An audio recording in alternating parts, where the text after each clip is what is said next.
যারা হকের উপদেশ দেয় তারা ক্ষতিগ্রস্ত নয়। আসলে বর্তমান অবস্থায় হক কথা বলা এটা কিন্তু দুরূহ ব্যাপার। আর এই জাতীয় আলেমরা মাঠে ময়দানে কিন্তু ওয়াজ করে, এরকম আলেমের অভাব আছে না নাই? ব্যাপক ওলামায়ে কেরাম আছেন আলহামদুলিল্লাহ, কিন্তু হক কথা বলা, বর্তমান প্রেক্ষাপটে কথা বলা, এ জাতীয় আলেমের বড়ই অভাব। ঠিক না বেঠিক? আমরা এখন আছি এই পৃথিবীতে, আমরা এখন আছি, এক সময় ছিলাম না। এক সময় কিন্তু আমরা ছিলাম না, এখন আছি। একটা সময় আসবে আমরা থাকবো না, সকলেই এখান থেকে ইচ্ছায় অনিচ্ছায় বিদায় নিতে হবে। ঠিক না বেঠিক? সময় একেবারেই সংকীর্ণ, কখন যে এটা পুরুৎপাত করে চলে যায় সেটা বোঝা যায় না। সম্মানিত ভাইয়েরা আমার, আল্লাহ পাক রব্বুল আলামিন কালের শপথ খেয়ে, সময়ের শপথ খেয়ে বলতেছেন, ইন্নাল ইনসানা লাফি খুসর, নিশ্চয়ই সকল মানুষ ক্ষতিতে নিমজ্জিত, সব মানুষ ক্ষতিগ্রস্ত, সব মানুষ ক্ষতিগ্রস্ত। ইল্লাল্লাযীনা আমানু ওয়া আমিলুস সালিহাত ওয়া তাওয়াসাউ বিল হক ওয়া তাওয়াসাউ বিস সবর। চার শ্রেণীর মানুষ ব্যতীত, কয় শ্রেণী? চার শ্রেণীর মানুষ।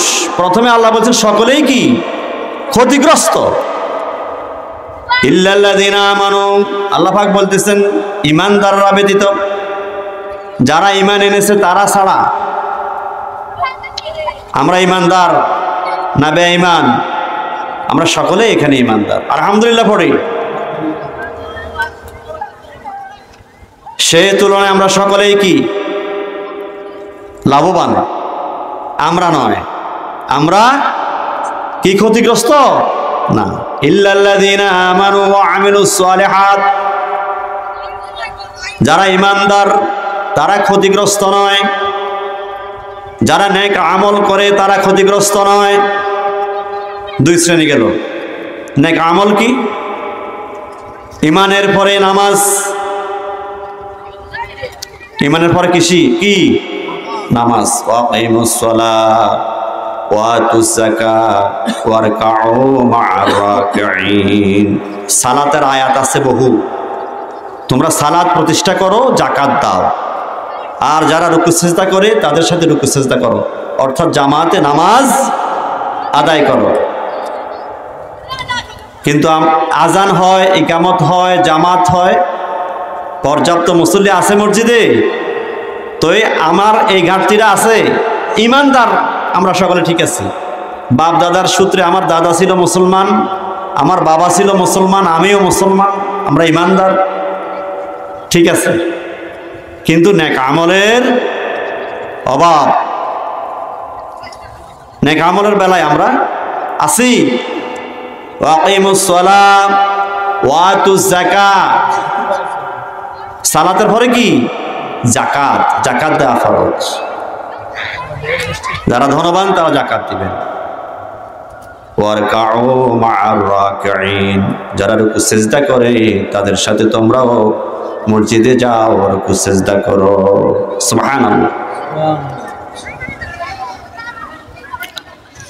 ইল্লাল্লাযীনা আমানু ওয়া আমিলুস সালিহাত ওয়া তাওয়াসাউ বিল হক ওয়া তাওয়াসাউ বিস সবর, যারা হকের উপদেশ দেয় তারা ক্ষতিগ্রস্ত নয়। যারা হকের উপদেশ দেয় তারা কি নয়? ক্ষতিগ্রস্ত নয়। ওয়া তাওয়াসাউ বিস সবর, আর তার কোনো মোমেন ভাই যখন বিপদে পড়ে তাকে ধৈর্যের উপদেশ দেয়। এই মানুষগুলো কি নয় ক্ষতিগ্রস্ত? কয় শ্রেণীর মানুষ? চার শ্রেণীর মানুষ।